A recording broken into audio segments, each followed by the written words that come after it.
Good afternoon everyone. আজকে আমি chicken রান্না করছি। ওখানে একটু তেলের মধ্যে তেল দিয়ে কড়াইতে জিরে ফোড়ন দিয়ে তেজপাতা শুকনো লঙ্কা দিয়ে তার উপর পেঁয়াজ রসুন দিয়ে সুন্দর করে ভেজে নিচ্ছি।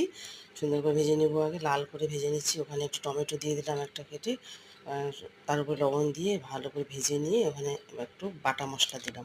জিরে গুঁড়ো আছে এর মধ্যে, আদা বাটা, লঙ্কা গুঁড়ো সুন্দর করে ভেজে নিয়ে ম্যারিনেট করা মাংসটা দিয়ে দিলাম।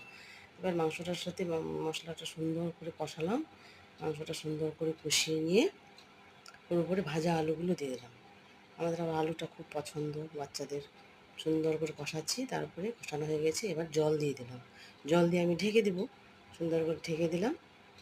জল দিয়ে আমি একটু নেড়ে ঢাকনা দিয়ে ঢেকে দিলাম। ঢেকে দিয়ে ঢাকনা তুলে দেখছি জল শুকিয়ে গেছে কিছুটা। এবার গরম মশলা দিয়ে আমি নামিয়ে দেবো। হয়ে গেছে আমার মাংস প্রায় রেডি।